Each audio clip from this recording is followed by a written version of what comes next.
A college student living in a small town in upstate New York turns out to be a fugitive from Oklahoma who staged his bloody abduction more than a decade ago. He changed his identity to Justin Phillips. Yeah. He's actually enrolled in a university up there. This is Uncovered.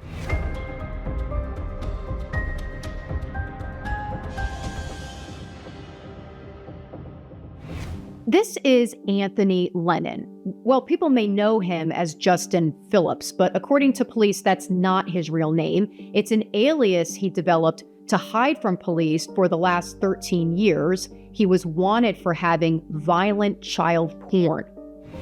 I want to bring in Chief Todd Gibson with the City of Moore, Oklahoma Police Department. Chief, I know in order to understand this story, we have to go back a little bit. So back in 2008, 2009, Anthony Lennon was arrested by police for having porn, violent child porn. And then a few years later in 2012, you guys say an undercover detective was in some sort of chat room and that Anthony Lennon started sharing with this detective just some really disturbing child porn. So here he is popping up again on law enforcement's radar, preying on children and possessing and passing and the continued victimization of children through the passing on of illicit materials. So you guys are like, hey, we got to get this guy in again. And now he's going to be facing major prison time because this is now the second time that he's been caught with violent child porn. So you guys are in the process of trying to track him down, get a warrant to get into his computer. When you get a call from a local motel about some sort of disturbance there, and it turns out that Anthony Lennon worked the overnight shift at the front desk at this motel, correct?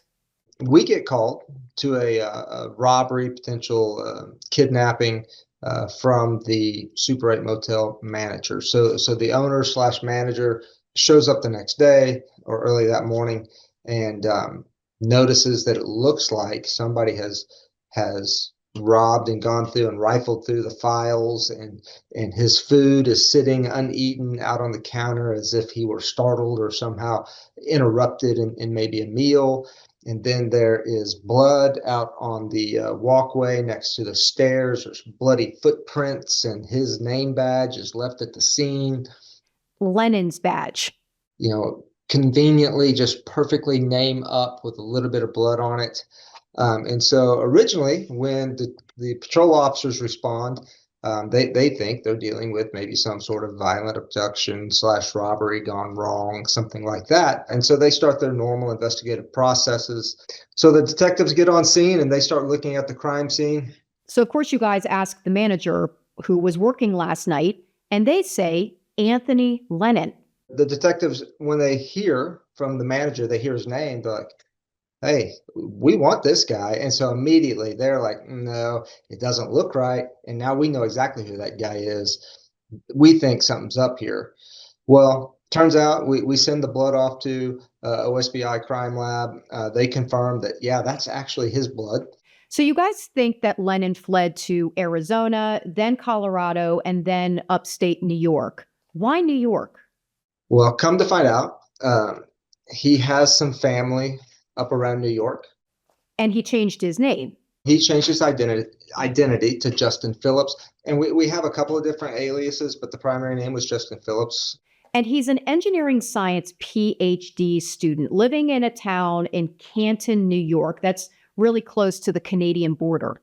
He's again working the front desk at a local motel. So you guys learn about all this information, and you and the U.S. Marshals decide to take a little trip out to Canton. They did some surveillance, got actual eyes on him, said, we really think that's him. Now, at this point, we haven't confirmed, right? We're just working off of pictures from the past. And there's a guy named Justin Phillips in Canton, New York, going to the university.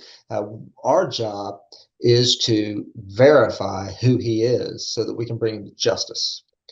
So they go out there. They ultimately end up making contact with him as he's coming out of a store, placing him in handcuffs, placing him under arrest, and for the crimes here in Oklahoma. And the entire time, he is denying that he is Anthony Lennon, saying that he's Justin Phillips. He did take measures to try to throw off the fingerprint identification system. So we have multiple different ways. We have in the field units that we can use to get your fingerprints in the field, and I bring your identity up, or we can take you to a more advanced machine. They didn't have the easiest time because of the condition of the fingerprints. And you have to remember, he's not a bricklayer. He's a student that works on computers, so there's no reason for him to have rough, gruff surfaces on his fingerprints, but he has clearly done something to his hands that is impeding our ability in the field to roll his prints in the field and get a notification. So we take him in. Obviously, we know who he is. We believe we know who he is, and then we absolutely confirm his identity through fingerprints. But even today, he'll tell you, no, he's not Anthony Lennon. Well, you are. You're a coward, and you don't want to stand up for what you did, and you got caught. And so you can play your game as long as you want to play your game, and you can continue to say you're Justin Phillips or whoever it is you are, want to be or think you are.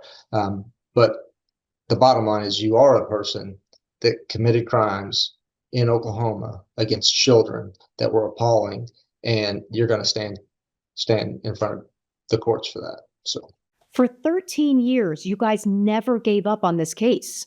For our police officers and our detectives to stick with it, along with the Marshal Service to stick with it. I mean, the Marshals have had this case almost as long as we have, and they never put it on the back burner. They've been working it consistently for 13 years. It's a long time. Thank you, Chief Gibson, to you and your department for staying on this case.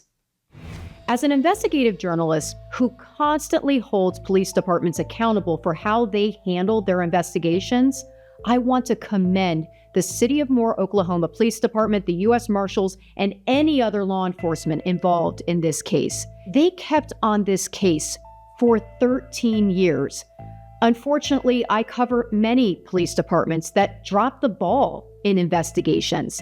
That is not what happened in this case. These law enforcement officers should serve as an example to police departments across the country about what hard work and dedication really means. For more true crime stories with depth, accountability, and impact, subscribe to Us Weekly's YouTube channel and visit uncoveredwithkristenthorne.com.